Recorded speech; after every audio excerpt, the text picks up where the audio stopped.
Why is it always so loud? I don't know what you're talking about. I'm deaf. All right, Jimmy. You ready for this? We gotta go. Let's go. Magic shirt. Transform into a suit. Oh, man. All right. Works every time. Whew. Hello, and welcome to Talk Heathen! Woo! Live studio audience. Oh, man. That feels good, doesn't it? That is the best, yeah. Just every week I look forward to that. Yeah. That feels amazing. This morning, before I got here, I was dead tired and was thinking, oh no, this is going to be a terrible show. And then I got here, and now I'm more than ready to do the show. We're so happy, not only for our live studio audience, but for all of you at home watching. Thank you so much for tuning in. Today is June 17th, 2018. Today it is episode 24 of season 2. Mm-hmm. And we've got a lot of really cool stuff to talk about. But before we jump in... As always. How was your week, Jamie? It's been good. It's been kind of a whirlwind, working on lots of stuff for the ACA. Yeah? I'm not sure if you knew this, but I'm actually the president of the ACA. Really? And it is that what the little A is Yeah, for? well, that's just I'm an atheist. Is that how you designate? You know what's that you're on the amazing George is that it Soros hasn't payroll? affected my ego at all. I'm still just the same salt of the earth, humble beginnings. So you're saying you had the ego Lord to begin of with. all atheism. Yeah, that is actually what I'm saying. Okay. Yeah. Lord Okay. of all atheism. Right. So we've had some really, really cool stuff happen this week, and I am really, really excited to tell all of you that, people have been waiting for a Facebook discussion group for Talk Heathen to happen, and that might be launching tomorrow! Woo! Woo! So, you're watching this, check it out tomorrow when you hop on. There should be a Talk Heathen Tell us how you really feel. official Facebook discussion group. Nice. And we're really, really stoked about that. Yeah. There are a whole bunch of other really, really cool things happening. But in order to talk about the rest, we actually have somebody on the line. I can't wait to bring them on. True. So anything else before I bring on this person? I just want to say, as much as I jokingly brag because I have a title, that you've been really killing it. There's a lot of work and organizing to be done and training of team members. I know you hate it when I bring this up on the air, but it needs to be said. You have been busting your butt. We swear on the show. You've been busting your ass day and night because you can work remotely, and I don't let up as a taskmaster to get this done. So thank you. I guess that doesn't really work for them because they don't know. No, but he's awesome. In case this you were is my wondering. passion, and this community is something that I will put my blood, sweat, and tears into, and something that I have, and something that I am incredibly, incredibly lucky to have an amazing team of people who I'm working with to roll things out. But as long as it's metaphorical blood, sweat, and tears, then we'll talk later. I actually have an incident report. Wait, what? There's workers' comp here, right? Nope. We don't have the budget. All right, so I'm actually gonna dive right in and say hi to Chelsea. Chelsea, you are live with Eric and Jamie. How are you doing? Hello, guys. I'm great. How are you? Oh, we're doing Marvelous. so good. Yeah. So, for people who don't know who you are, Chelsea is one of the sweetest individuals that I've ever met. Chelsea actually came to the ACA to see my first time on the Atheist Experience. Chelsea is also She's here regularly here to screen calls and is also a board member. Yep. Member of the board. For the Atheist Community of Austin. Chelsea, thank you so much for calling in. Absolutely. So I wanted to have you call in so that we can talk about some new things that are going on. What kind of stuff is going on? What kind of changes are people going to be seeing as far as our social media and online presence? So get ready to see us a lot more. One thing that we're working on is we are going to be way more active on social media. I'm talking Twitter, Reddit, Facebook, everything. Oh, We're also going to launch on other platforms as well. So be on the lookout for us in other platforms pretty soon. Facebook is going to get an overhaul as far as our groups. For those who are watching, if you're not aware, nearly every ACA show has its own discussion group, Talk Heathen being the newest. But we also have Facebook groups for the Atheist Experience. We have one for nonprofits, the Preaching Humanist and Atheist Roundtable, and the ACA itself. So feel free to join any of these groups or rejoin. What we're focusing on is just creating interesting conversations. Hello? And to have a relaxed environment, especially regarding moderation. Things are going to be really casual. I just want to hear talk with you. So feel free to join all those groups. What else? Remember, and possibly Patreon people later on, we are starting up the newsletter that we've been promising forever. Yes, we are! Yeah. Yeah. I'm so excited. Yeah. And you started to cut out just a little bit, and so I want to reiterate something that you said, and that is that moderation is going to be taking on a stance that really focuses on compassionate atheism and the promotion of positive discussions and contributing toward this humanist culture that we are all working together to create. And so things are going to be changing. But we're not going to be doing things, that people aren't going to be able to follow with. There are going to be new rules posted tomorrow, and people will be seeing those changes. Chelsea, I want to say from the bottom of my heart, thank you. Thank you for what you're doing. Chelsea has been working hard behind the scenes. Chelsea has been a moderator on Facebook, but since she is a board member, being a board member means that you're not going to be able to moderate anymore. And so you've been training those people who are going to be stepping into the void that is going to be created when you step out. And I just can't thank you enough for everything, Chelsea. This has been wonderful, and I know that we couldn't have gotten here without your help. Chelsea? Did we lose Chelsea? Oh. I think she's... No, she got back on hold, yeah. got put on hold. Chelsea, you still there? Particularly Can you hear since us? you're making... Sorry about that. My phone dropped, and so I called right back. But I'm Oh, Okay, I was going to say, particularly since you're making the ultimate sacrifice of, instead of working with moderation directly with Eric, working on the board directly with me, and that's a sacrifice no one should be asked to make. no. Yeah, it's a bad one. You're supposed to... I will fall on the sword. That's fine. I'm fine. But I was just thanking you.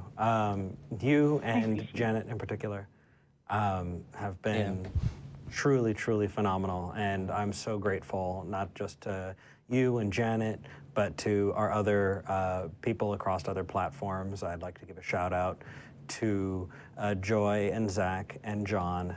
Thank you. Thank you so much. So I think that's about it. Am I missing anything else, Chelsea?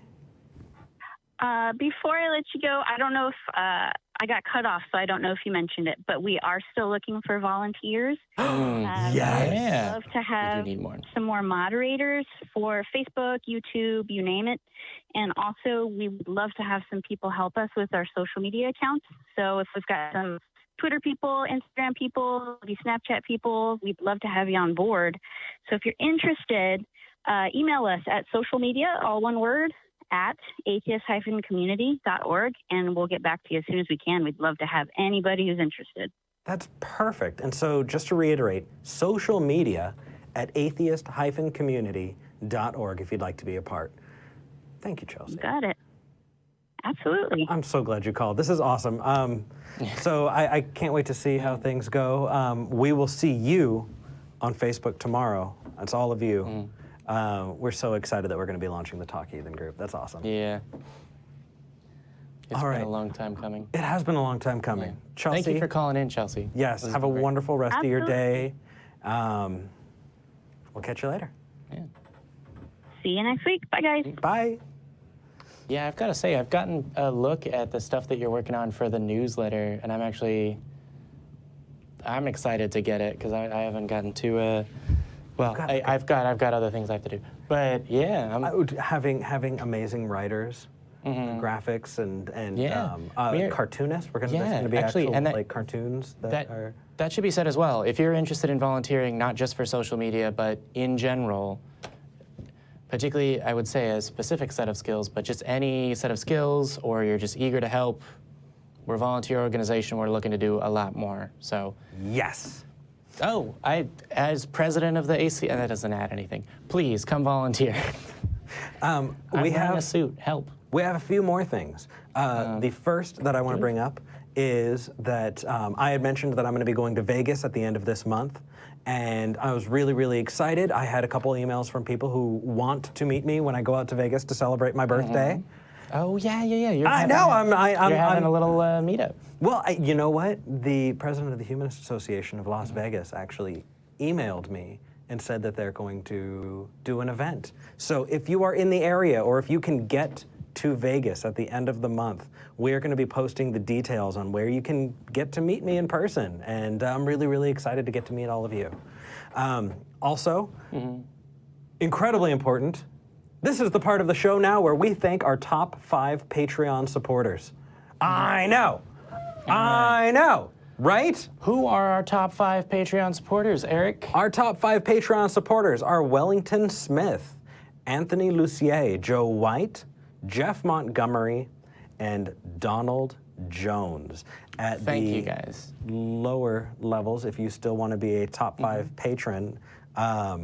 If you want to be a patron of any kind, hey, Eric, if I wanted to be a patron of Talk Heathen, where would I go? You would go to patreon.com/talkheathen to me. Ooh, that is a catchy name. Right? Well chosen. You can also actually get ad-free versions of the podcast and the YouTube, depending on the level that you're at. If right now on our top 5, we have people who are donating $3 an episode, and you're on our top 5. It is not impossible to get to, y'all. Please consider becoming a patron. It helps keep the light on, and it may actually help go toward putting people like myself and our producer. Well, it's going to help. It's going to get us to the point where we can have staff here, so we can have this library open 7 days a week instead of 2 days. Absolutely. I also want to give a quick shout. I was on Mr. Atheist's show earlier this week, and they were working really, really hard to raise money for somebody who needed a refrigerator. And I mean, the compassion and the kindness that people showed was amazing. They were able to raise over $600 for this person during the time that it was going. And I just want to say thank you. I saw a lot of you that are in the comments right now who were a part of this, who donated.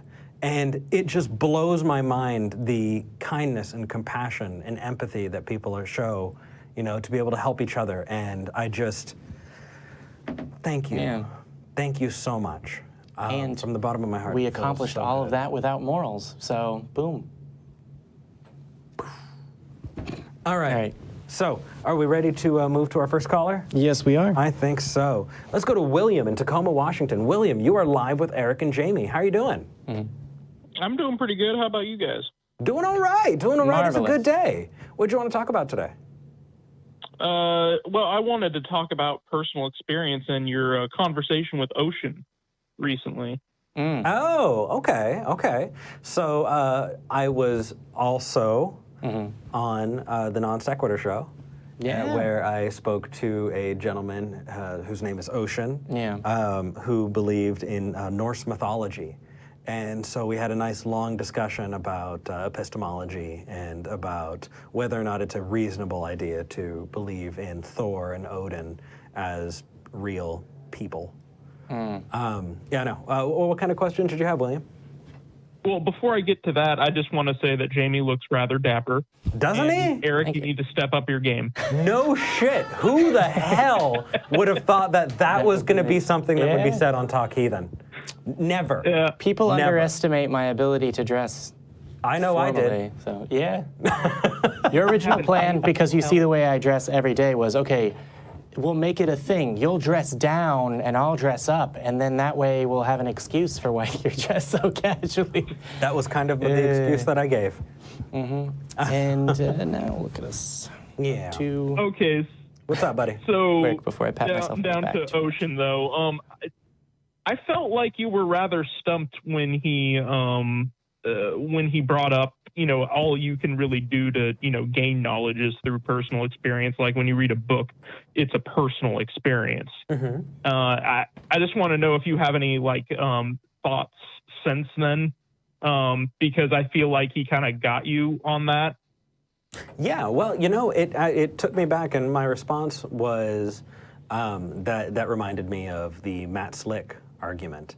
And we wound up changing course before I could finish my thought, but I'd love to give that now. So I appreciate you calling in about it.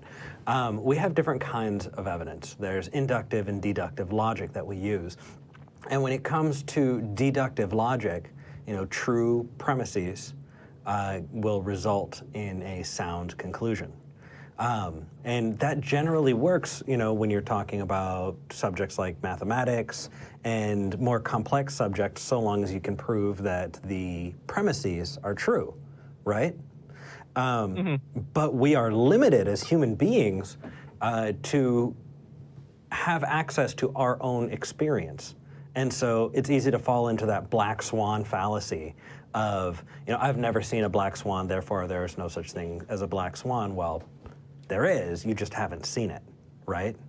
And so as human beings, we really need to work on our ability to attain knowledge, and we've done very well so far by testing it and by showing those conclusions and by being open to the evidence, and we do the best that we can. We are able to get to deductive arguments through constant observation, through measurement, and through things like that. Mm-hmm. And so when Ocean would say, how are you able to come to knowledge without personal experience? I think it was putting the cart before the horse, because really the important thing is it justified to come to that conclusion? And are you justified in saying that it is a true statement when you're formulating the premises for your argument, right? Yeah, I do feel like there's another, thing that you're not really touching up on, though. Sure, what's up? As far as personal experience, what you're trying to justify with that personal experience, because in his example, personal experience of reading a book, well, you can hand that book to another person, and they will read the exact same words, but they might ultimately feel differently about the same book. Mm-hmm. So if you're trying to justify personal experience, well, I felt this way about this objective thing, and I felt this way about this objective thing. That's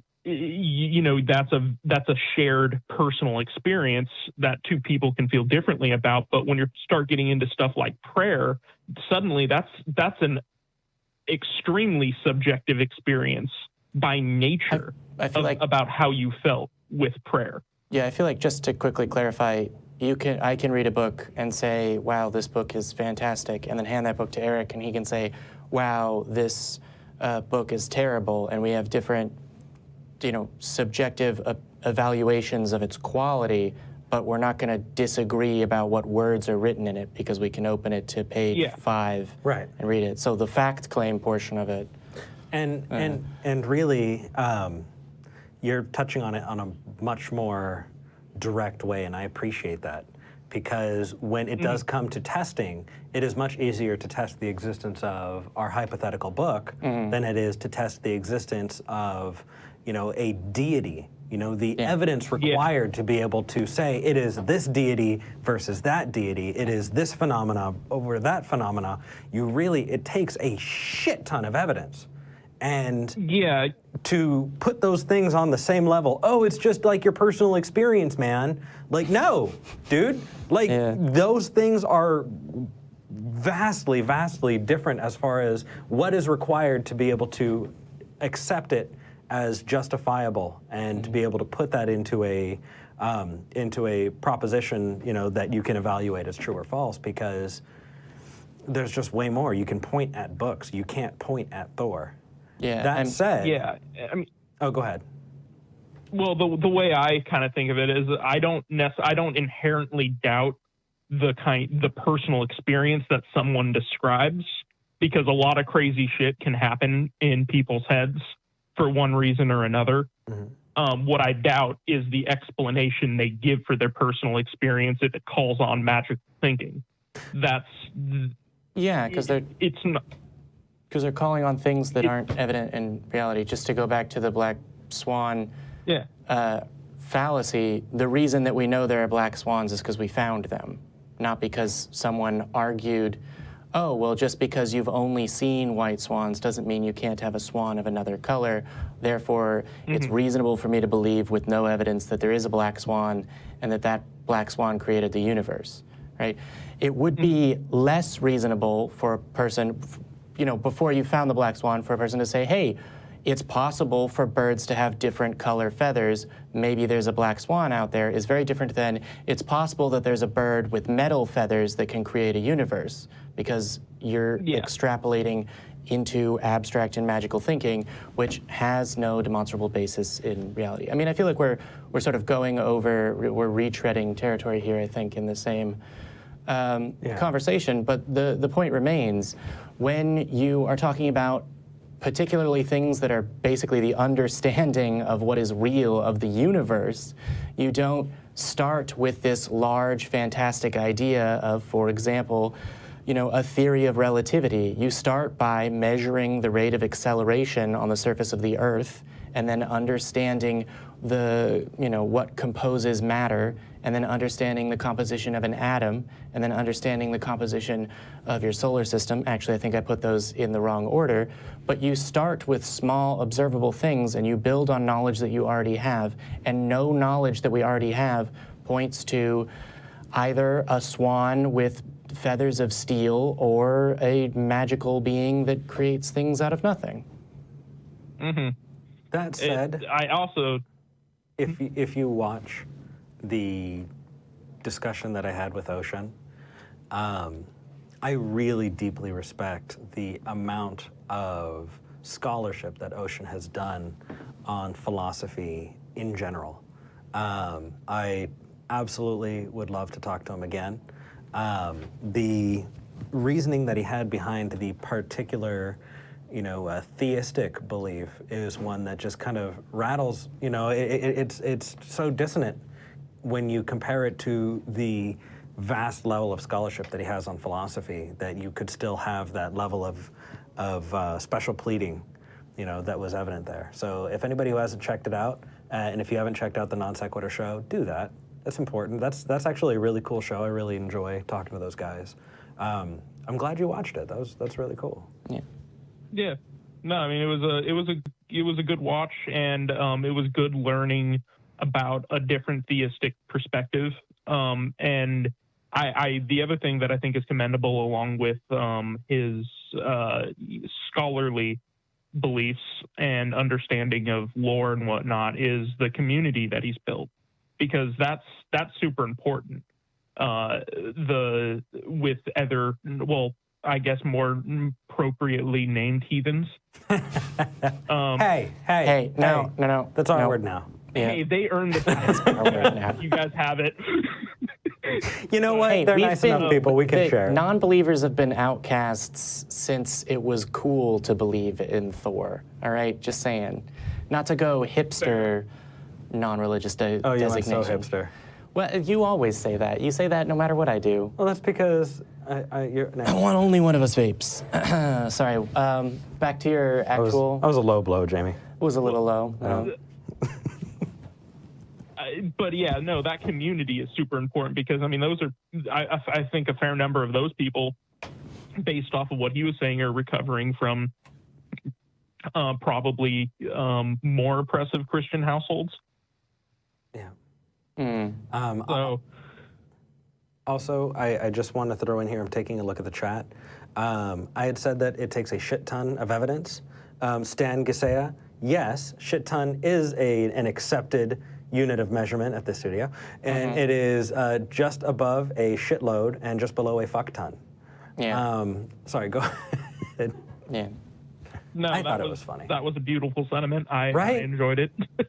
It's not metric, but it's still a good system. Yeah. It just makes just as much sense as the imperial system. Figure out a name for that. So, So I don't know if you guys want to get on to other callers or if you got any other thoughts on this. I think we are going to move on to Yeah. this. Jamie, do you have anything else you wanted to add? No, I was just wondering whether it was going to go. I'm not sure whether you wanted to get on to other systems of measurement. I was going to say, well, that's a very different direction, but let's bring it. Did you know that a butt is actually a unit of measurement that's used? All right. With that said, William, thank you so much for calling. Thank you for interacting and being a fan. We really appreciate it, man. Yeah. Yeah, no worries. Have a great day, guys. Hopefully you have a good day on Father's Day with important figures in your life. Oh my Have a good goodness. one. Yes, absolutely. You too, All right. brother. Thanks for calling in. Go without God. Yeah. Bye-bye. Bye. Happy Father's Day, everybody. Yeah. I feel like an ass. I'm not a father. I actually do have a father figure who's watching right now, and Dad, I love you. So, thank you. Insert Heavenly Father joke here. Yeah, because that's super appropriate. We have Well, three lines open, so if you want to call us, please call now, or this is going to be a very short show. The number is 1-512-686-0279. Again, 1-512-686-0279. Eric is trapped in a small room with me. If you care, look at don't this. want this. Look at this You sad don't want face. this. None of us if you want this. care about your In the kind arms of the angels. All right, let's get the Okay. next caller. No one tunes in to hear us sing. Get the next caller. No. But we would love to talk to Marcus in California. Marcus, you're live with Eric and Jamie. How's it going? Oh, hey guys.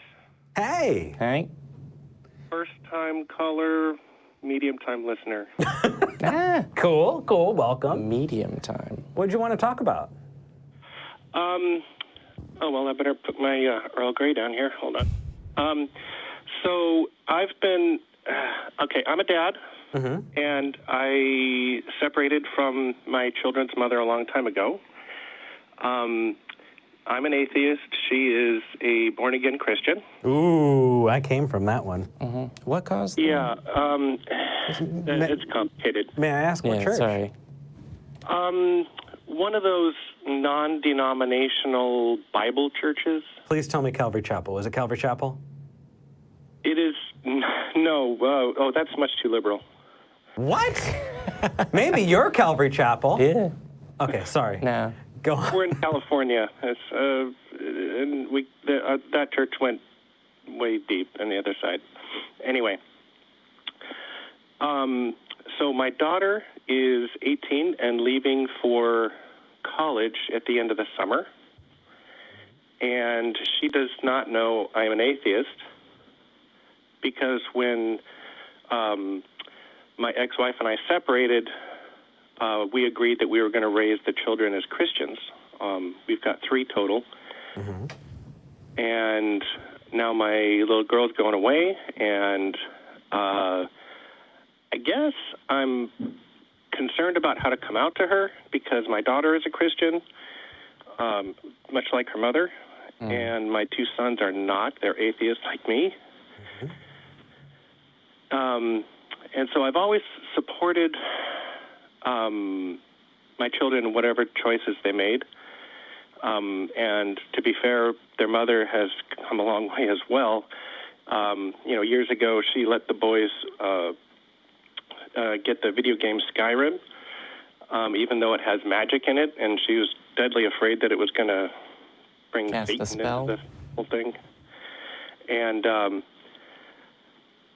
so I feel like I've been, I guess I'm feeling kind of guilty and stuff that I've been, quote, hiding my atheism from her, my daughter. I would say that's not I don't think that you should blame yourself for that at all. I mean, it's always, I can say from personal experience, I've always felt closer to someone when I was able to share a larger aspect of my life with them, but I would say you should feel guilty, when you fail to fulfill an obligation to someone, but I don't think you were necessarily obligated to share that, particularly if you and your now ex-wife agreed to raise them Christian, although I don't know exact nature. Sorry, when someone's blaming themselves for something that I don't think they should, I always jump in. But Yeah, you had good reason, man. Yeah, and I guess as the kids are out and doing their own thing, and coming out is difficult, and I think she'll be fine with it. My daughter, that is. Mm-hmm. Does she think that you believe at all? I believe she does. Yeah. I mean, I've tried to engage her on several different. We're free to talk about stuff. Political issues and marriage equality and stuff like that. And I tried to get her involved. I tried to do a Bible study with her. She's read all of the Gospels, and I'm like, okay, well, you're interested in Christianity. Let's study together. And so a couple of weeks ago, I was like, hey, let's read the book of Acts together, and then we can talk about it. And then I read like the first 5 chapters and was like, okay, let's talk about it. And she's like, yeah, I didn't do that. Yeah. And, well, so actually, do you attend church? Do they attend church? I mean, Oh, yeah. Yeah. My daughter and her mother both go to local Bible church in Santa Cruz, and I do not go with them. All right. Does she think you go to church at all? No. Okay. So she may have more of an idea of your level of engagement with Jesus than you think, but well, okay. So, here I'll let you finish before I jump into coming out as a thing. Oh, because so we frequently meet over at my sister's house, and my sister is also a born-again Christian, and so is one of her sons. And so I am supportive of them, even though my sister knows that I'm an atheist, and her son does not. And so when they, bring up a problem, I'll say, well, have you taken time to pray about it? Have you taken time to think about it? And I support them that way. Okay. Is your family asking you to not reveal your godlessness, or? No. Okay. Sorry. Yeah. Okay. So that's much more accommodationist than I was when I was in the godless closet. I can tell you, having 2 separate coming out experiences, one that was let me sit you down and tell you this very important thing about me that's different than what you think, and one being well, I happen to be wearing this bracelet that says something about an atheist community being one of the last, and there's a green section on it, and we use a green screen. Being like one of the last sort of blatant things. Oh, I'm always going to this library. Oh, it's a Freethought Library. Oh, free thinkers. The kind of like, oh, casually, generally, oh, maybe they have an idea. In the same way that there's lots of parents that when they're raising their kid, ooh, I think my kid might be gay, maybe they're not, whatever, and it sort of gives them a longer period of time to come to terms with something as opposed to a short, sharp shock. But in either case, the person that coming out to is most important is you. It's a decision about you and the way that you relate to the people around you. And ultimately, that's a consideration of them, but it's a consideration of you and your needs as well in your community and family, etc. Obviously, I can't tell you what your situation is. You are the person that knows it best. You know your mind the best, hopefully. And so I would say, is your question kind of along the lines of, should you come out to your daughter, and or how, or? Yeah, I mean, because I don't want to be one of those. I don't want to have one of those family relationships where 20 years from now, my daughter's going to be asking me to go to do the blessing of her children or whatever, and baptizing, and wants me to do the baptism or something like that. And I'll be like, yeah, Dad, because I was Funny thing about I was one of the preachers back in the church back in the day, in the 90s. So I came out of religion with their mom. So I don't want to be. So what I'm saying is I don't want to wait 10, 15, 20 years or whatever, and then be like, oh wait, I should have addressed this. Yeah. There's something to be said for that. Just because it was a specific example you brought up, I'm atheist, my immediate family knows it, and I recently went to my nephew's baptism.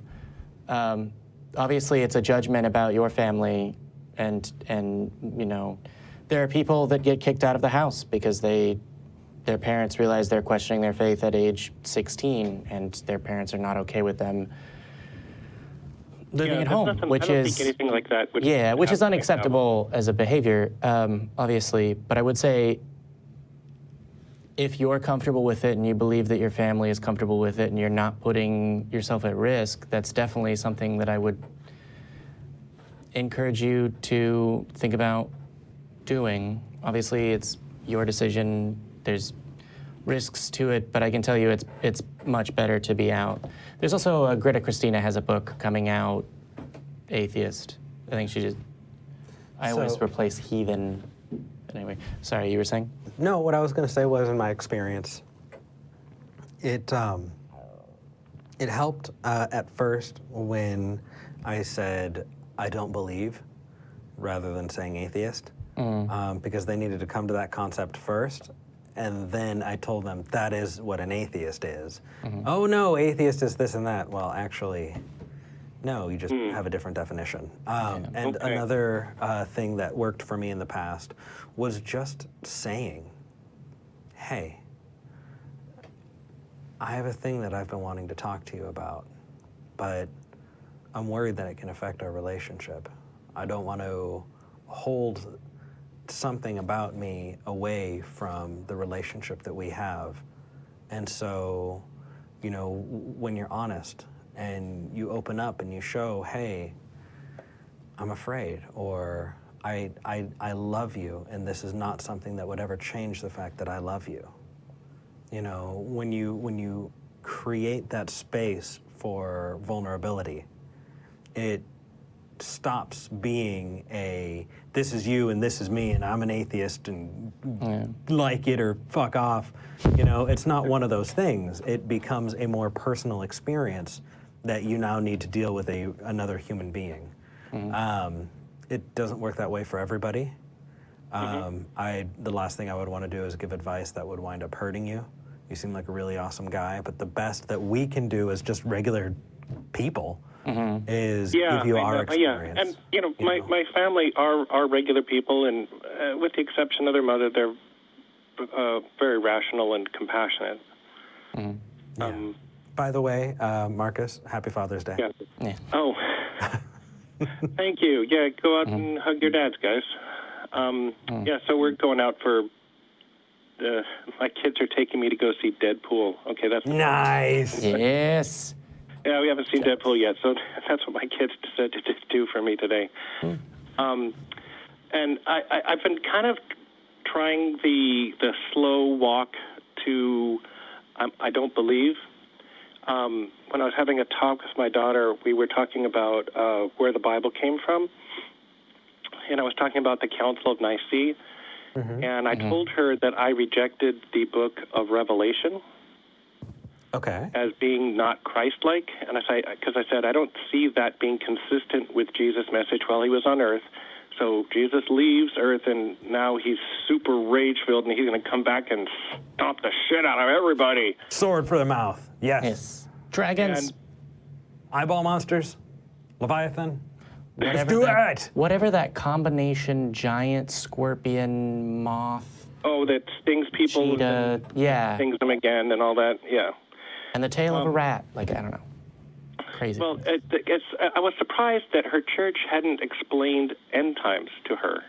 And the church also didn't explain how that the absolute law of God, that if anybody sins, you will go to hell, and the mercy of Jesus, which is, I died, you believe in me, and you get to come to the good side. And how did that happen, Emily, to my daughter? And she was like, so we went and saw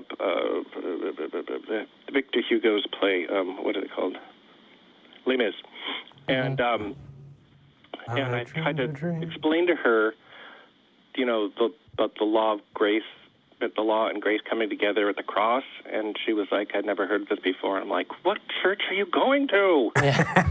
Well, so here's my question. You don't believe, you speak to your family members in biblical terms talking about when Jesus was on earth, and appear to be trying to give your daughter the most biblical theocratic education. So I'm kind of confused where you are as far as raising your daughter and what you're.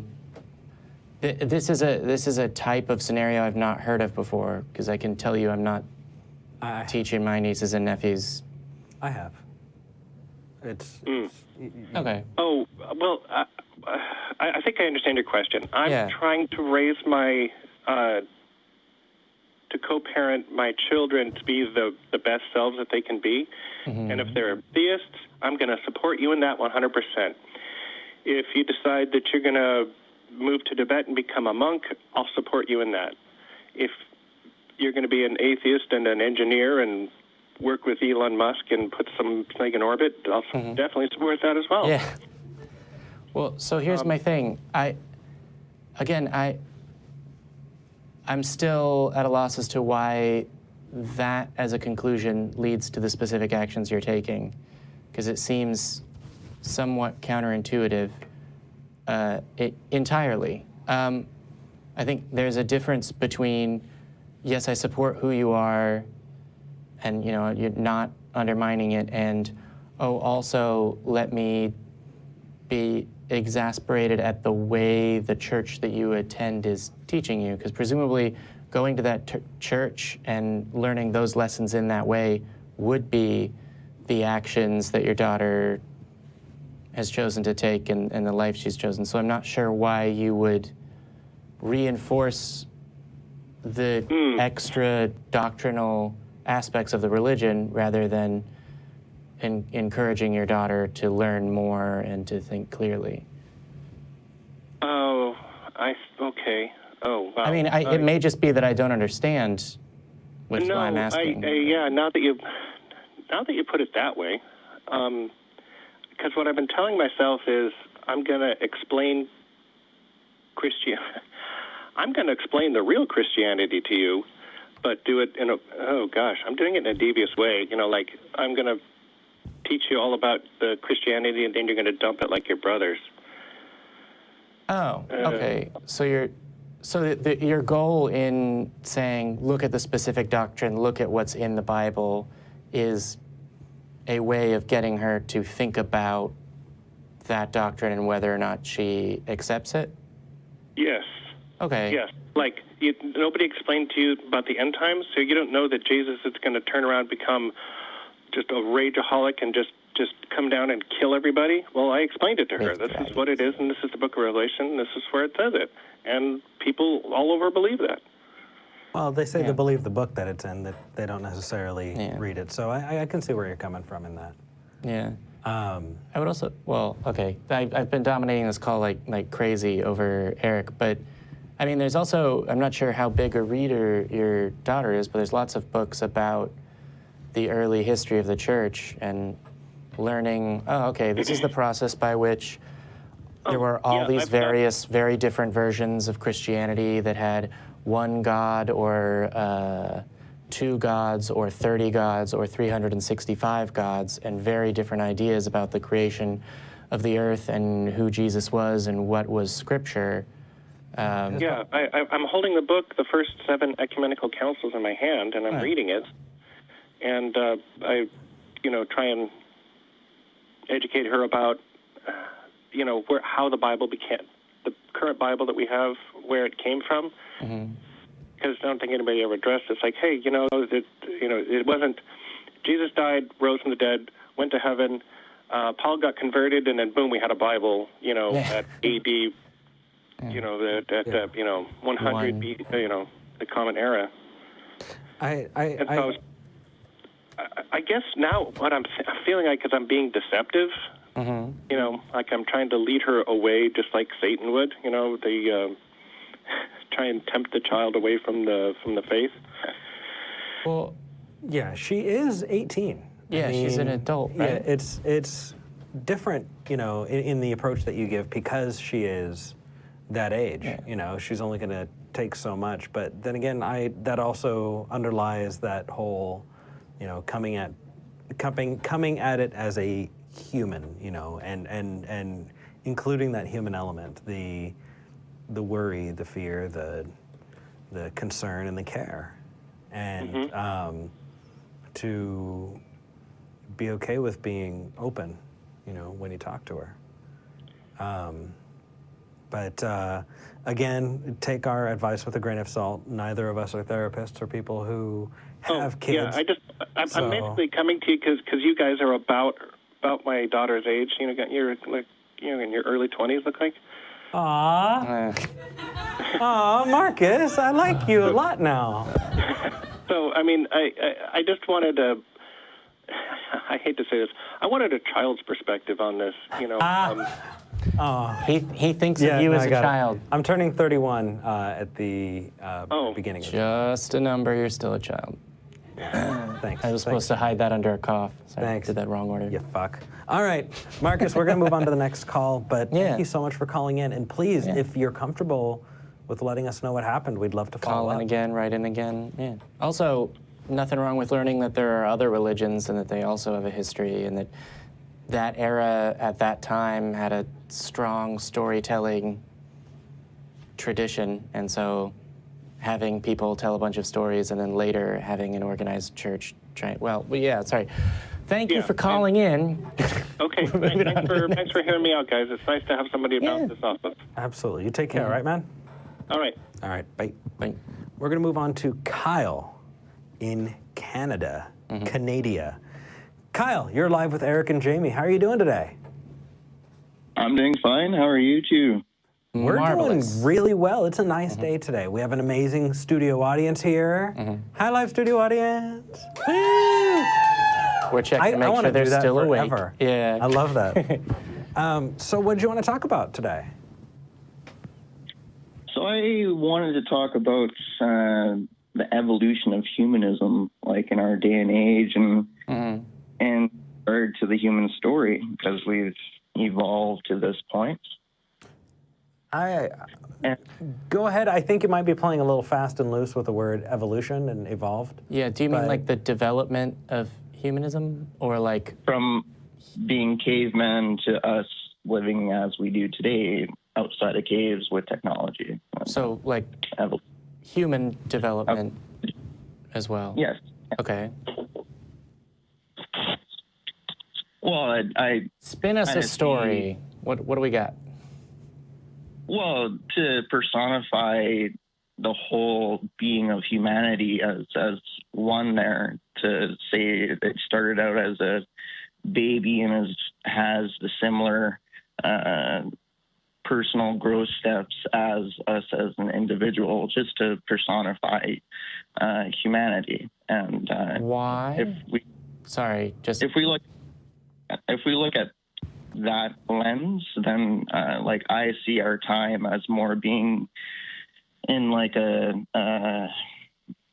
teenage state there, where he's addicted to some way of life and cares more about the short term. It feels good right now, and damn the long-term consequence.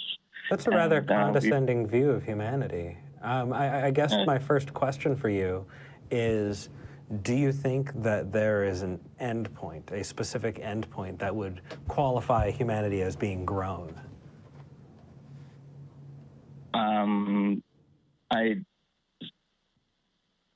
Because if we're very well could. Well, because if you take a look at evolution by definition, right, the changes in allele frequency over time, and the specific, differences that environment has when it impacts a population over ridiculously large amounts of time, right?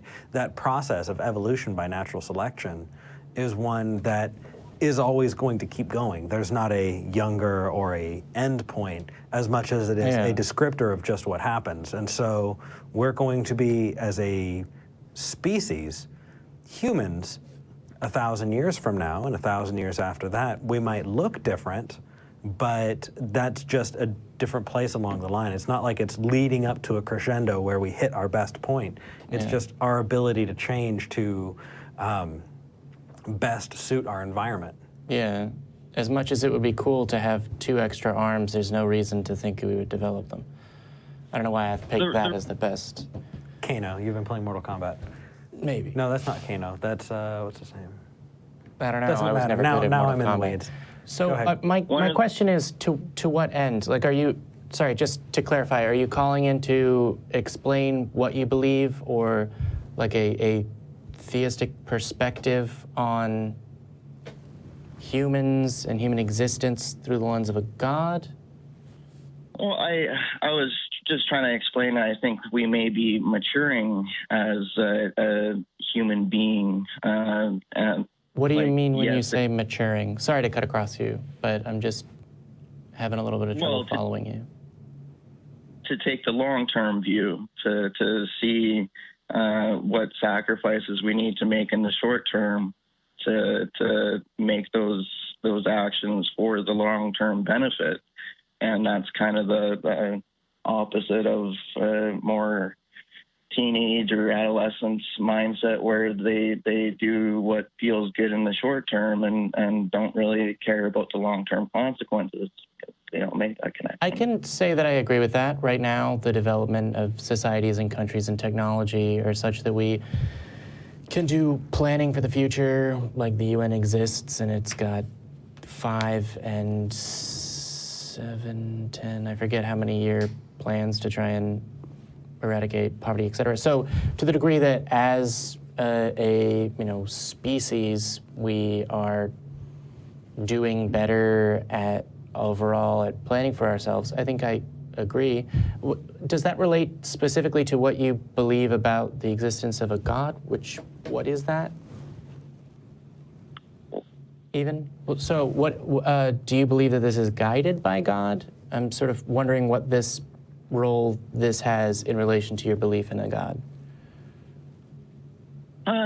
It's to find care for life again there. Like, I see a difference between death worship and honoring life, and I think that a lot of religious mindsets is to put heaven as a superior and earth as an inferior, so life isn't as important as heaven is. And so I think in that regard, atheists and other people care more about life and more about being more humane. I mean, I can generally agree with that. Atheist is a wide group and encompasses some strange people. Sorry, our notes have you marked as a person that believes in the existence of a God. Is that accurate? Yes, it is. Okay. Yeah. Does that God have any qualities? Like, what is that? What is it that you believe exists, just to clarify? I mean, you called an atheist show. Yeah, That's what we ask. That's where we got to turn, yeah. Well, my thing is about to care about life, and in many regards, religions put life at lesser value than the spiritual or the religious. Okay. And I it's kind of an ironic thing that it's like atheists can care about what's happening in life and life itself more than a religious person who thinks they can just go to heaven and life on earth doesn't really matter as much because heaven is superior. So my view is like, yes, there is. I just don't prescribe them equality at this moment. Okay, so I agree, which is kind of a new experience on a show when believer calls in. So you believe that a God exists, but you don't believe it has any qualities. Can I ask you what your religious background is? Were you raised in a church or a temple or a mosque or a synagogue? I was raised pretty much in the wilderness with my parents there, and my mother always told me to care about Jesus, but not to the religious side of it. There is just man's creation, and that's how I was taught. So when she said care about Jesus, did she teach you to care about Jesus with a Bible? No, it was more the intention of his life in that regard there. So I have read the Bible on my own, but that's separate from going to a church. Okay, so do you have some belief that Jesus is real, is God, and is the Son of God, and died on a cross so that all humans could be forgiven for original sin? I interpret it differently than others. So yes. How do you interpret it? Well, the Holy Trinity, like there's the Son, the Father, the Holy Ghost, and the way that I've seen it is the Father was the Old Testament, and then the Son was the New Testament, and there's the Holy Ghost, and that's kind of the next phase, and that's kind of to do with humans maturing from the short-term to the long-term in a way, to circle back to my original call there. But yeah, I mean, it seems like you were raised that organized religion is the product of human beings, but that there is this God, and like, so do you pray to God? Life is a prayer, like your actions in life, like instead of.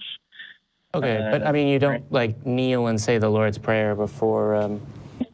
The things I would ask God for me is what I try to aspire in action, kind of thing there. So that's in a way. Because so far, pretty much everything you've said, except for being taught to care about Jesus, is entirely non-religious and, non-theistic, effectively. Like, human society is developing, religions are man-made. So I'm almost wondering why you don't say that you're not a non-believer. I in good conscience, in a way, I just can't bring myself to that point with the way that I view life, and I don't really identify as a religious person. I identify as a spiritual person. And what does that mean? Yeah, can you specify what you mean by that? That's where we run into, like, I know you don't really like that hooey kind of stuff there, but well, it just depends on what your definition is. Yeah. I mean, we do keep the lines open, so we want you to call in with it. Yeah. Yeah. Well, the maturing of humanity and the long-term view, I kind of see as like a reuniting us as a human family, because we're all one in ways with our Mother Earth, with nature, kind of thing, because we've grown from small to big, and we all this other kind of stuff. In population size. So, I mean, the argument can be made that that's more easily done with a critical analysis of reality as it can be understood. That is to say, through scientific inquiry than through the practice of spirituality, right? Even it's critical scientific analysis also provides a better path to humanism, skepticism, and not to try and win the Miss America pageant, but to world peace as well. I'm happy to be Mr. Texas, but do you have the boots? I'm not wearing them right now. Hi. All right. Yeah, but no, what I would say is, Kyle, I I want to continue this conversation because the only thing I think that's holding you back from effectively, well, I don't know whether you live in Austin, but stopping by the ACA is thinking more critically about what the word spiritual... He's in Canada. Ah, okay. Yeah, well, that's why you read the second line. So planes exist, and you should fly here. But also, you're talking very vaguely about what spirituality is. You've taken the initiative to call into an atheist show where we discuss what people believe and why. You're talking sort of in a very, very introspective way about the development of humanity and growing from small to big. I have many friends that think about the world in the same terminology that you do, but even they would say, like, I don't really believe in a God. So the question that I have to ask, because particularly in this country, when people say a God, usually they mean, oh, it's Jesus, I pray to him, and if I pray, my prayers can be answered.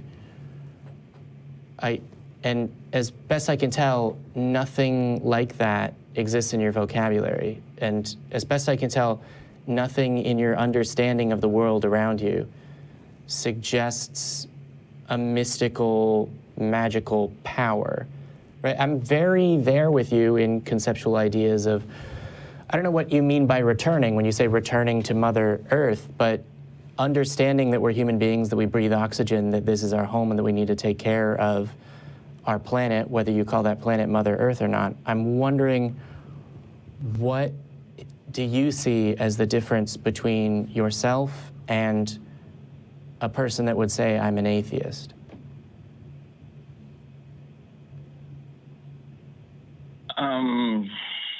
I mean, I'm trying not to press you too hard on this, but... Well, it's the spiritual side there. Like, I have a view on that stuff there, and we have... You have a beeline? Pardon? I didn't hear the word. It's the spiritual side that I still stick to, and I just don't... I suck at communicating that. So okay, well, it's probably it kind of feels like you haven't critically examined what the spiritual means, what that means even to you, right? Like, I don't know whether that means anything in your daily life. I don't know whether you pray over your food. I don't know what the difference is from that. If I had to guess, it would be a kind of feeling of positive stuff about nature, and I would really encourage you to think about what exactly that means. Are you willing to call back again next week? Because we should probably move to another caller because we've got other good lines. Like, are you willing to call back next week or email directly? Yeah. Yes, and just to clarify, like, spirituality to me is just coming together, and I talked about reuniting the human family, and you could do that. And if it helps at all, it might very well help you to think about the fact that that's what we do here, and we're atheists, and the word spirituality carries with it a ton of baggage that involves casting spells, etc. And just, it may be easier to communicate what you mean by not using that as a descriptor. Yes, I see it. It's a bad word, and it's not really. Yeah. Can I get you to call in next week? Well, unless you had something you wanted to. No. I appreciate your time, Lawrence, and you guys are great. No, I mean that. Please call in next week. It's easier to think about things when you're not on the phone and have to respond immediately. Okay, I appreciate the invitation. I will do so, and I appreciate your time once again. Absolutely. Cool. See you next week. Thanks, Kyle. Talk to you then. Thanks. All right. We're going to move on to Zane in Atlanta, Georgia. Zane, you are live with Eric and Jamie. How's it going? Hello. Hello. It sounds like you've... Oh, okay, it got quieter. I heard a lot of stuff in the background. What did you want to talk about today? Well, it's kind of hard to summarize, but basically, kind of raised religious, baptized at 13, and always had pretty decent meetings when going to churches, even many different churches. But recently, I went to a Sunday meeting where it was a very hostile message against gays, which made me, feel uncomfortable and kind of make the decision to not go back into churches. And I kind of went under the fence against the whole argument of y'all just want to sin, because since I'm still a believer, I don't really think I have anything to say to counter that. Well, so you said you are a believer and you don't know how to counter the argument that you want to sin, therefore you don't believe. Is that about right? I'm sorry, I don't feel like I caught all of that. Well, against the argument of, you're just leaving because you don't want to listen to, counsel, so on and so forth. I'm hearing a high-pitched whine or a buzzing in the background. Yeah. Yeah, I don't know how to move away from it. I'm outside. Okay. I mean, I think it would be interesting to point out that at this point that those objections have nothing to do about whether or not something is true or whether or not you believe something is true, which might be a good place to start. Yeah, I mean, it definitely was something that was ingrained in me through growing up, that I, had to watch out for these sinful behaviors. And it took a long time for me to really piece together that, well, why is this considered a sin? Why is finding someone attractive a sin? It's committing lust in your heart. Thought crime. Yeah, who cares, right? Or that the sin of Onan, spilling your own seed, masturbating. Why is that something truly terrible? And so, I definitely can understand people coming to that, oh, well, you just want to sin. Well, you have to believe in sin to want to sin. Otherwise, you're just being a person, right? Right. Because otherwise, it makes it's completely nonsensical. And so for somebody who says, you just want to sin, therefore, it is a presupposition that they think that you would buy into that idea and therefore you're on the same platform. They need to show you what this sin is and why I should give a crap about what they consider morally good or bad. I mean, if it's just some arbitrary thing that they're bringing up, then who cares? Just to clarify very quickly, Zane, is that something that you believe accurately describes some or all gay people, or? What do you mean? I do buy into the idea that there's things that God don't like, and that does make it a sin. Okay. Why would God make gay people, Zane? Yes, but also, do you think that gay people are gay despite believing that a God, like a person that believes, a God exists and he'll punish me for doing this forever, but I'm going to do it anyway just 'cause? Like, are we talking about belief and non-belief, or whether or not someone... I think that exists, yeah. Okay, yeah, I'm going to let you take this one. Yeah, okay, so you think a God exists and you think that your God gets really, really sad because gay people? Is that right? Well, I don't know about sad, but upset, yeah. Okay, then why would God make gay people? I don't know, but it still exists. Well, would you make someone... Yeah, I don't know. I wouldn't make a contraption that's going to kick me in the nuts every morning right? Like if I had the ability to create the world, if I was a god and I could make the world that I wanted to make, I wouldn't make said nut-kicking contraption, right? Metaphorical nut-kicking contraption. Or physical. It depends. It doesn't really matter. But the point is it seems like this kind of follows a line of thinking that, have you heard the pots meant to be broken phrase? No. No, that there are some pots that were made to be broken, that there are some human beings that God created who are destined to go to hell. Destruction? Yeah, I heard of that. Yeah. Do you think that your God would do that? Because that would challenge whether or not you think you have a loving God, because I don't think you could have both of those things at the same time. I don't know, but I don't really see where the whole, defensive argument comes into that for you.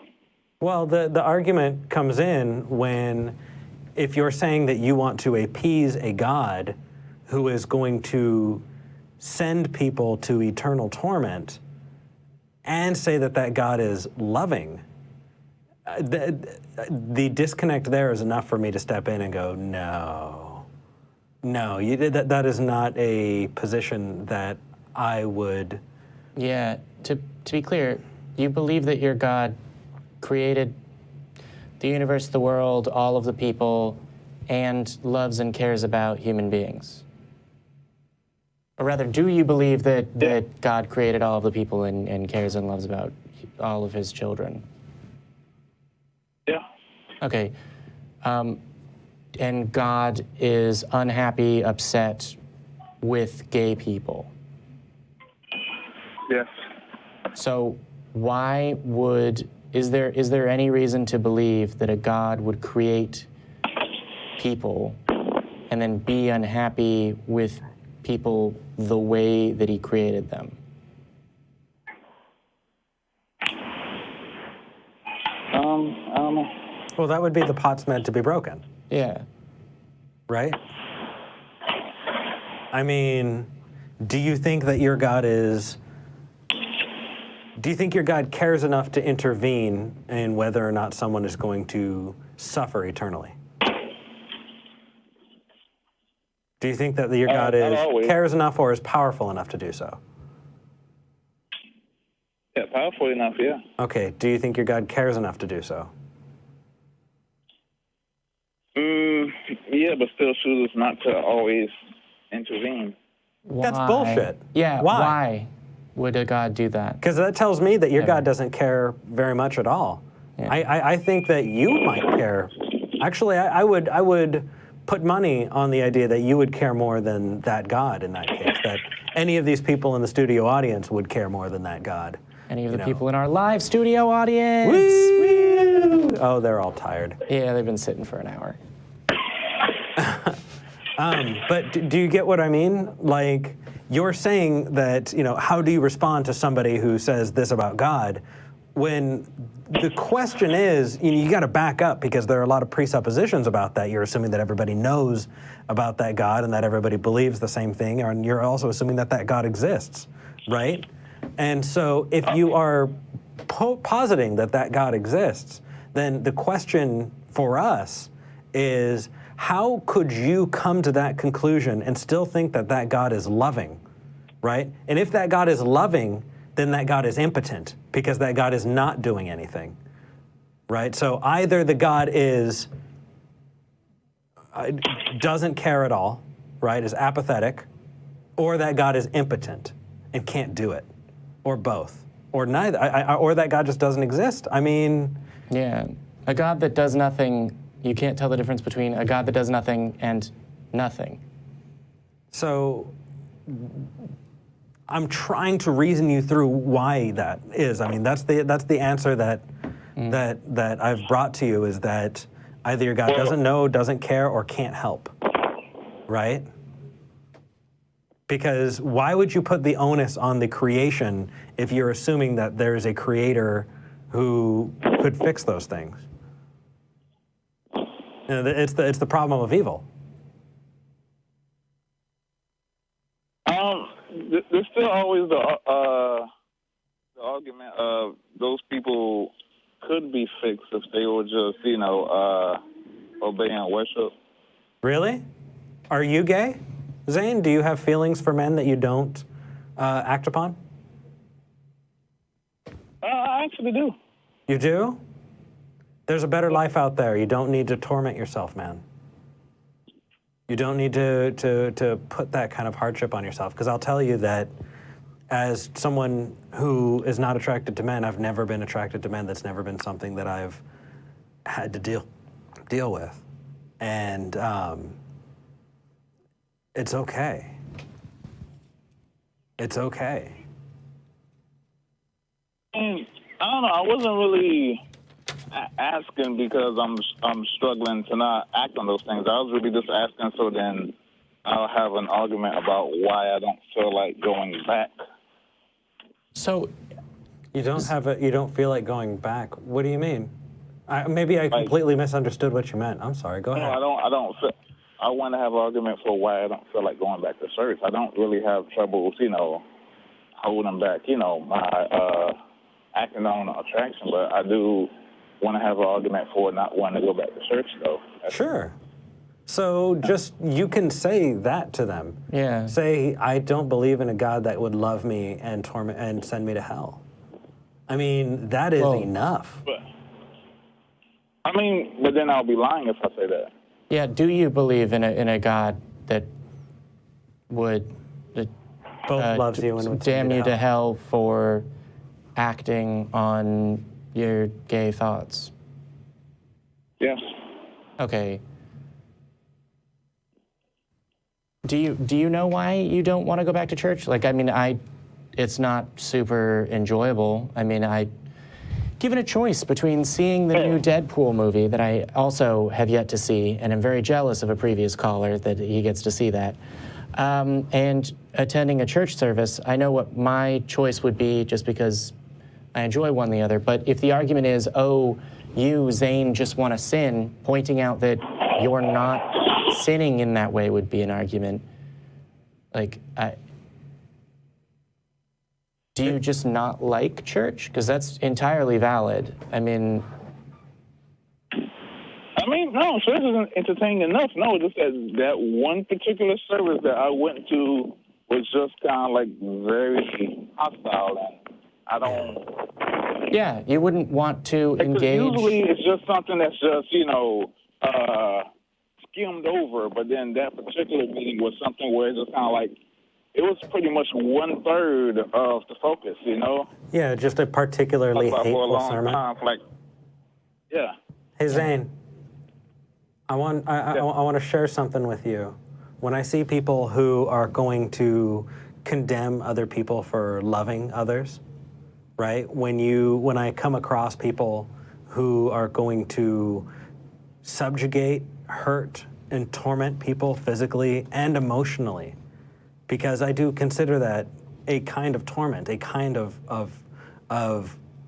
horrendous action, then please join me in saying, fuck those people. Fuck those people. You don't need that in your life. You don't need that kind of bullshit, man. Really, honestly, what does somebody who would say that to you, right, to your face, what would that kind of person have beneficially in your life? Because all I see is somebody justifying their own hatred and using you as a target. You don't need that, man.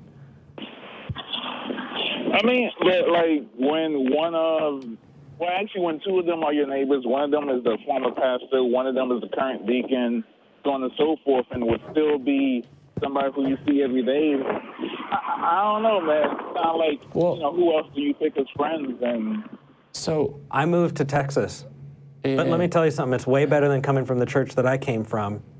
It's way better than coming from a church where children were kicked out on the street and abused, where husbands used that church to beat their wives, where people were ostracized and kicked out, where people backbit each other and told on each other to the pastor so that they could try and be the highest elevated in that church, where elders sat and victim blamed victims of rape and said, oh, you were raped, but she was kind of a slut. Did you see what she wore last weekend? When I look back at that church, those were a lot of relationships that I had. And there has to come a point where you're better than that, man. You're better than that community, because that is a toxic environment. It really is.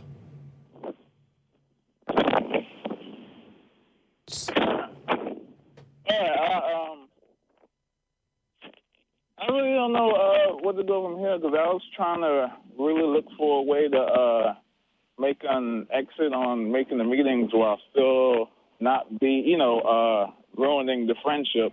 Well, let's put our heads together. We still see each other outside of the church. What you can do is I don't know what. You can start to separate the image of the evil homosexual from the reality that is you, right? When you humanize something that is caricatured and portrayed in such a horrendous way, that's why, Jamie and I do this show is because we want people to go, hey, oh, that's what an atheist is? Oh, I had no idea, right? I mean, when you become a human face for a thing, it's much harder for somebody to punch it. It's much harder for somebody to create a straw man when they know that you exist. Are you out or not?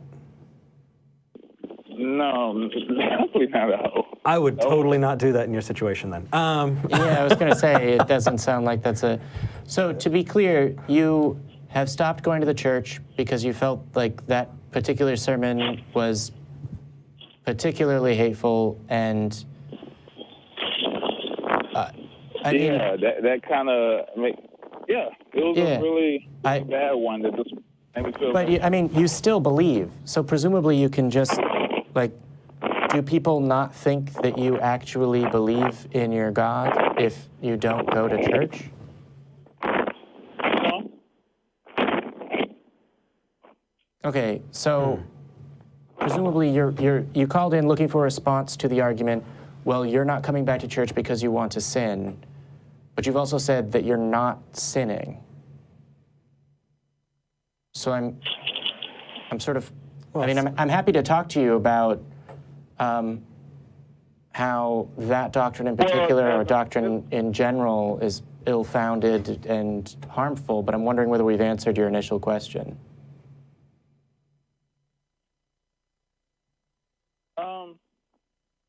I don't know.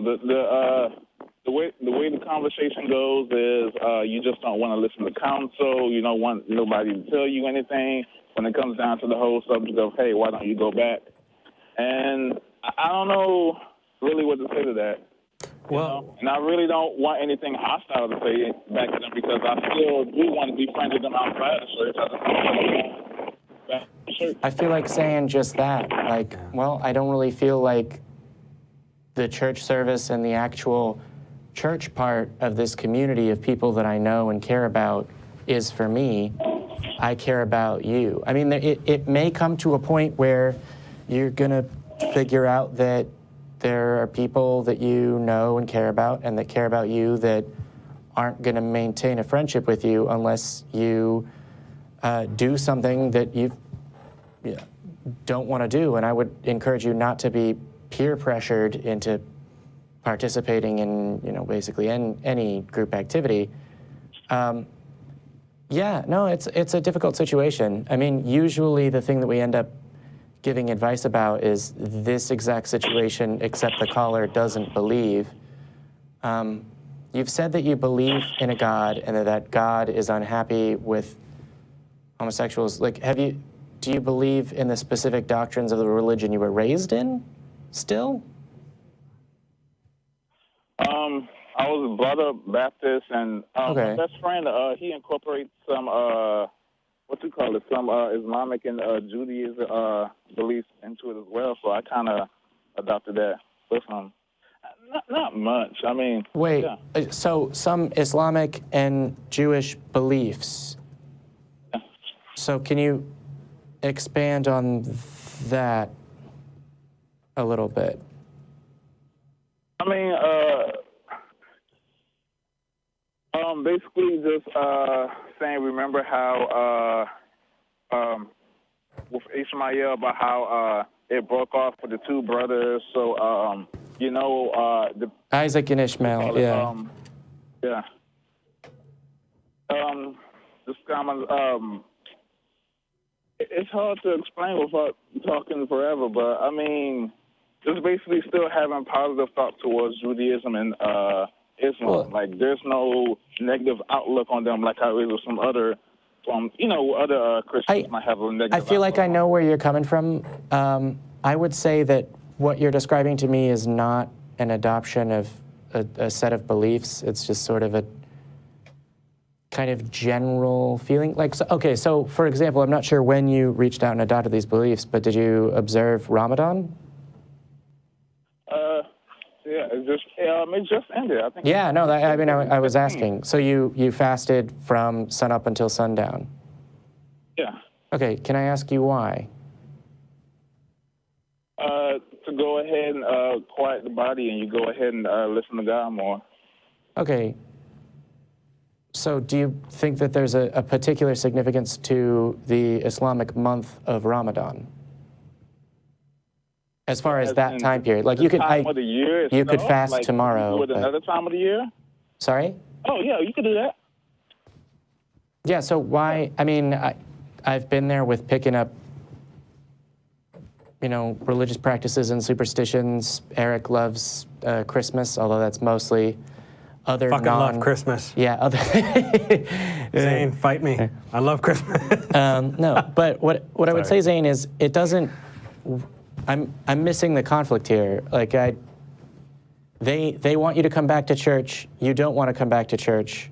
Presumably, the reason you called in is because they're saying, "Oh, you left the church because you just want to sin. You won't listen to counsel, etc." I mean, it kind of sounds like they're not going to take no for an answer.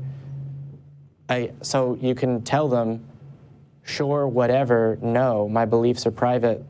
Leave me alone. I'm open to being friends." But ultimately, and unfortunately, they can unilaterally decide, well, that they're not going to be friends with you unless you kowtow and do whatever they want, which I would say is not a healthy relationship. It is a really shitty life, man. Yeah. But so, is there anything else that you can do? I mean, if they're not going to respect you as your own person, then I don't really know of a way of getting them to do that. Yeah, we really do want to continue this conversation. You're getting a love bomb, by the way, on the live chat. A lot of people who are very excited about the Talk Heathen Facebook discussion group are saying, you should join the Facebook discussion group. It's launching tomorrow, and there are a lot of people who'd love to be able to talk to you and maybe help out. Yeah, do you use Facebook often or other social media for community? No. Fine. Well, are you open to starting to? Because there's a lot of cool conversations that can be had, actually, on this topic all the time. I could. We'd like that. We'd like to see you there. Yeah, and are you willing to call back again next week? Okay. That sounds good. We'd like to hear from you, man. All right. All right. We're going to move on, but you take care, all right? All right. Yeah, thank you. Uh-huh. Cool. So and actually, quick announcements before we go on to our last call. Yep. So a couple announcements.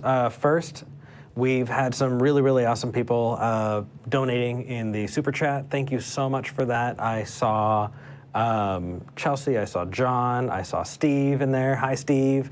I saw people saying this was a good chat. They enjoyed it. There was one hashtag that was in there.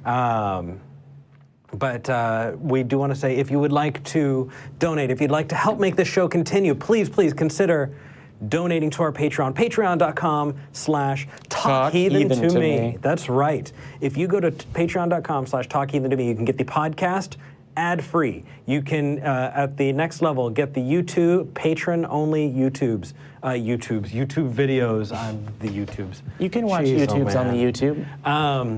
It really will help to make everything that we do better. If you are in the top 5, we will thank you by name every episode, and it's affordable because there aren't too many patrons. Get in there now. Yes. You can be internet famous forever. When Eric Murphy is a household name and translated into 100 different languages, I don't know how you translate the name Eric. You translate it into 100 languages, you will be able to tell your grandparents that in the year 2018, you supported Eric Murphy doing stuff. That makes me, I don't know how to handle that. So You can't handle Right, destiny, Eric. check us out on Facebook. Yeah. The live Facebook. discussion group is going on. Tomorrow, the official Talk Heathen discussion group on Facebook is coming up. We really, really like that. And I know it is 2:30, but do you want to take one last call? I think we can probably. Yeah, I think we can take one in after show. Because we got to get out here. You know what? Maybe we should do after show stuff on Patreon. Maybe. Right? Take some calls afterward and engage a And little then more hold in the them chat. hostage. I to love that. Yeah, okay. Well, then we're going to take. I'd like to point out that the Eric rest has of our admitted he calls. loves hostages. All right. We're going to take the rest of our calls after the show. If you'd Yeah. like to continue the conversation with us, please consider becoming a Patreon subscriber. I guess we need to make that Patreon level.